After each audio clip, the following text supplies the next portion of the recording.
If you've been gel printing for a while, you may have tried store-bought stamps on your gel prints. Store-bought stamps like these. But in this video, I'm going to show you how you can make your own foam stamps for gel printing. It's easy, it's inexpensive, and you can create stamps that no one else has to create a unique look.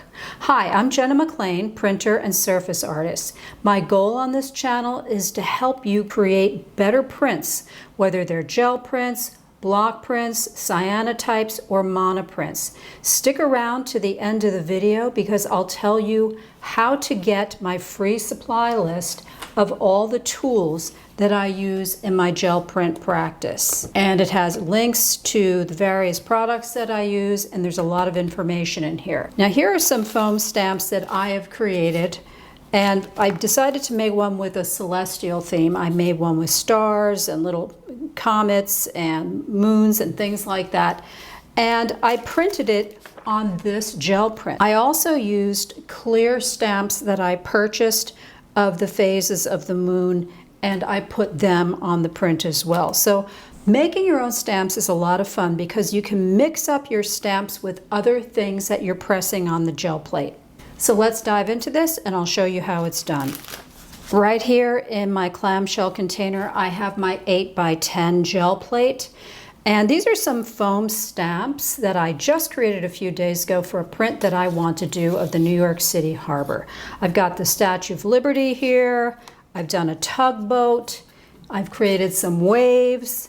Feel like something's missing up here. I think I'm going to make some stamps of clouds so that I can fill this area in up here. And as this video progresses, I'm going to show you exactly how I made these. Here are the supplies you're going to need. You're going to need craft foam with an adhesive back. And so here's the adhesive. You just grab this by the corner, pull it back. This is the easiest craft foam to work with when it comes to making your own stamps. Now, if you happen to have craft foam at home and it doesn't have an adhesive back, you can still use it, but you're going to need Elmer's glue or a glue stick to stick your stamps onto something like this piece of cardboard. You're going to need masking tape or painter's tape. You may need regular adhesive tape, a pen, scissors, and pieces of cardboard for mounting your stamps. I don't know what kind of scissors these are. I think I got these during lockdown when I was trying to cut my own hair. And while that was an unmitigated disaster, these scissors have turned out to be great for cutting out stamps. So here's how I do this. I take the craft foam and I turn it over and I draw right on the back. So this piece ought to make a nice size cloud. I'm just going to draw a cloud here, just like that. And I'm going to cut it out with these scissors.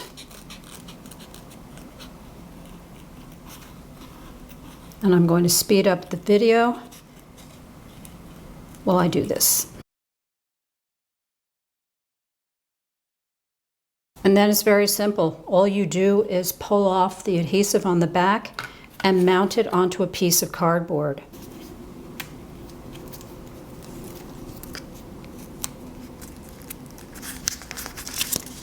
Now, on the back, it's smart to take a piece of painter's tape or masking tape and create a handle like this. So I tore off this piece of tape. I have folded it in half here,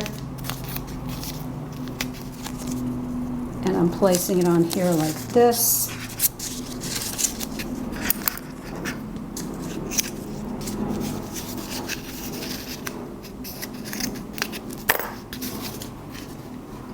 And the reason for the handle is this way you can just press this down like this and pull it up. If you don't have the handle on it, and you press this down your gel plate, you have to lift like this and you run the risk of getting your fingerprints all being smushed through the paint. So this is why we create a handle. So this cloud design is very simple. I can leave it the way it is, but how do you create stamps that have more details like that? I'm going to speed up the video and show you how I created the Statue of Liberty stamp and the tugboat.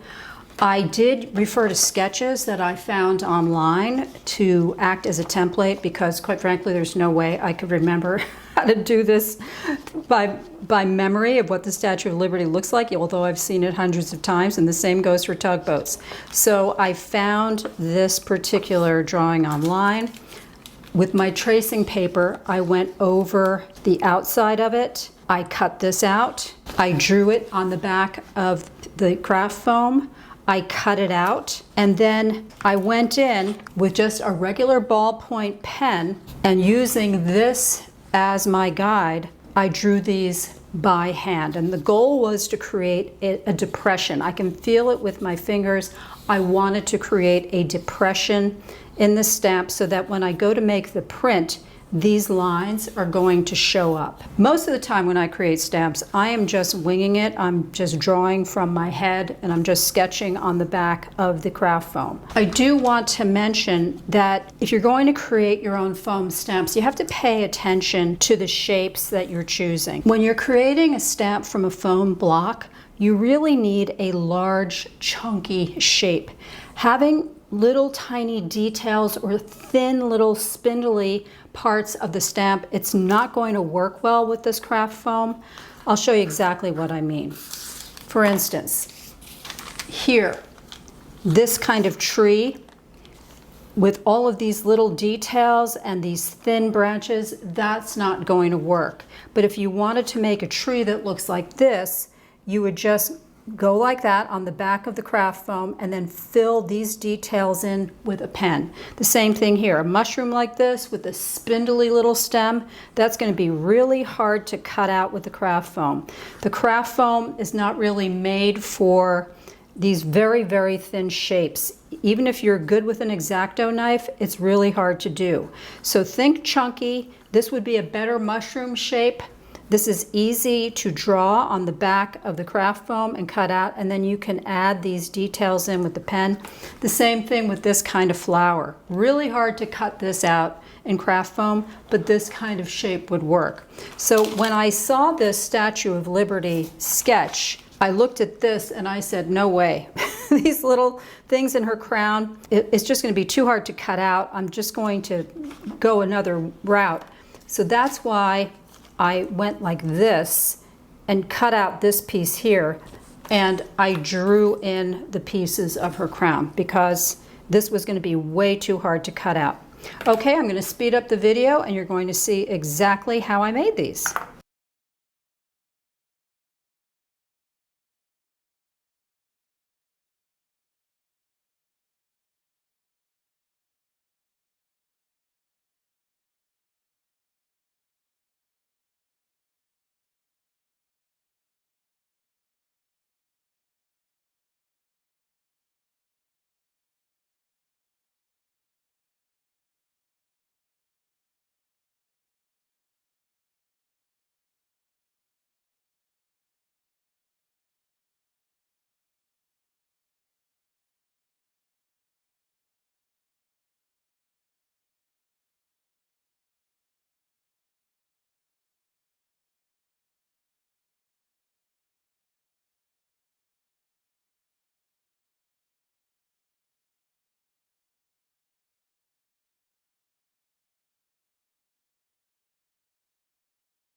Okay, I think I have enough stamps here so that I can create my New York City Harbor gel print. And when I create this print, which I'm going to do later off camera, in that particular composition, the stamps are going to be the star of the show. And that's one of the things that you can do with stamps. You can create stamps that are telling a story, and they are the central part of your gel print. But you can also do things with stamps that are very different. For instance, right here, this is my beach haul. When I go to the beach, I collect things. I have pieces of driftwood. I have shells. I think this is a bone, cartilage bone from a shark, who knows.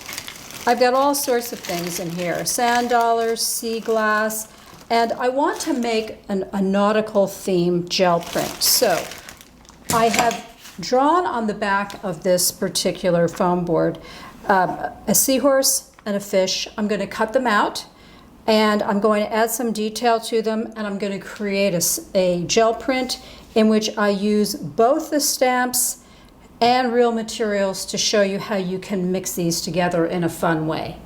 Okay, I've cut these out. I'm going to take a pen and start adding some indentations to these.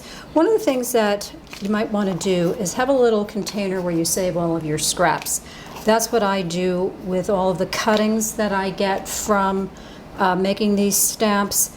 And what you can do is you can take the scraps, you can cut them up a little bit more with scissors, you can peel off the adhesive, and then just stick them on a piece of corrugated cardboard like that. That's how I made these. And just use them to create an abstract kind of a look on some of your gel prints. So I'm going to speed up the camera as I add detail to these.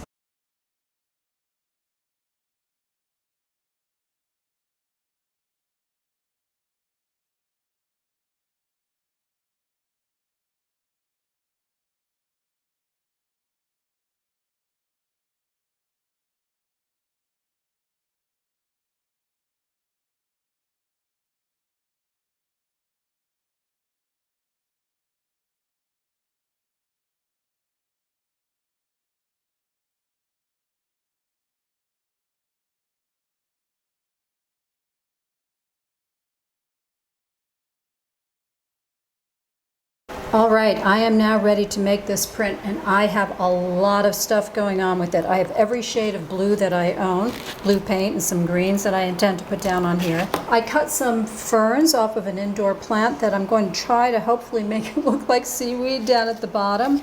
I'm going to be using my stamps here, and I've got starfish and coral and beach glass. So there's going to be a lot of moving parts to this, and it's going to be fun. Let's see how it looks. Now, one thing I did off camera, I went with my pen and I went over these lines and all these little dots a second time.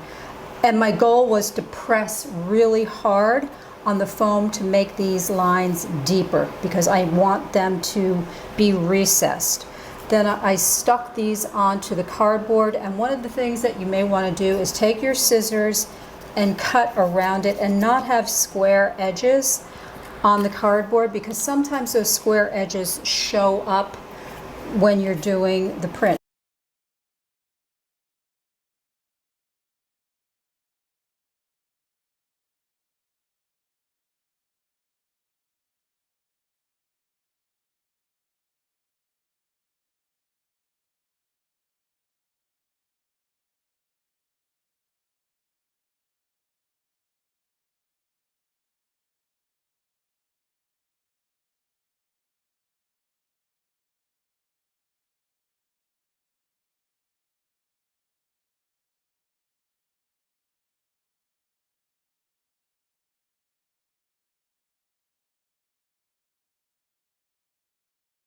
Okay, I think that's it. I'm not going to press anything more onto the plate at this point. I'm going to let it dry, and I'm going to put a second layer of paint on here as the pull-up layer and lift it up. So while this dries, I just want to explain something. This is the second time I tried to do this print. I tried to do it another time before this, and it got completely screwed up, and I'm going to tell you why in just a second. So I'm not including the screw up in this video because I don't want this video to be too long. But what happened is that I have a fan, a floor fan, right over there. And because it's really hot out today, it's over 100 degrees. And so I forgot to turn the fan off. And so the first time I spread out all this paint and I started putting everything down, it started off okay, but I forgot that the fan was making the paint evaporate. So when I put the sand dollars down, instead of getting this nice look, I lifted up all of the paint because it was drying so quickly, and I had these great big holes and it looked terrible. So if you've heard my other videos before, I've talked about this. You have to really be very cognizant about having things like windows open, fans on, the temperature of the room that you're in, the humidity. It's all going to affect how quickly this dries. And having the fan on right over there, this was drying out really fast and I didn't realize it until it was too late. So I'm going to let this dry. I'm going to say it's going to probably take about 5 minutes. And when it's dry, I'm going to come back. I'm going to put on the pickup layer and we'll see how we did with this.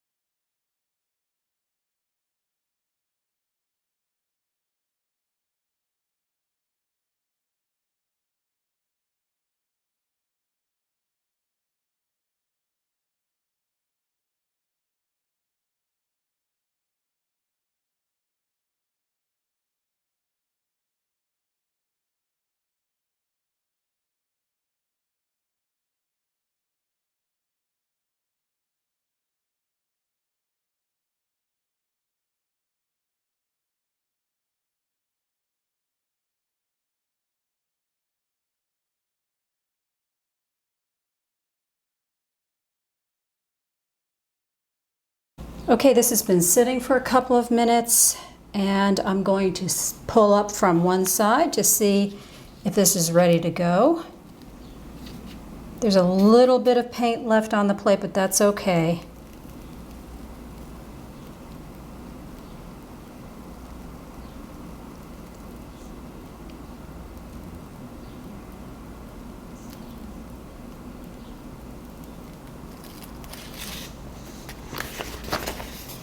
And there we have it. So there's our seahorse. Here's one of our fishies. Here's another one.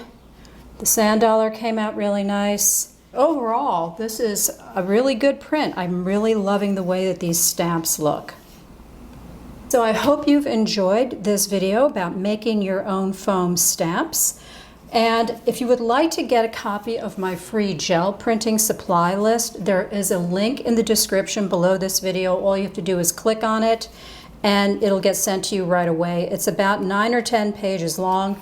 In it, I tell you exactly what supplies I use and there are links to them. I go into paint in quite detail. There's about 3 pages just about paint and how to choose the right paints, because if you don't have the right paints for your project, things can go downhill pretty fast. So check below and click that link and you will get the free gel printing supply list. And please subscribe because I'll be creating a lot more videos about how to work with your gel plate.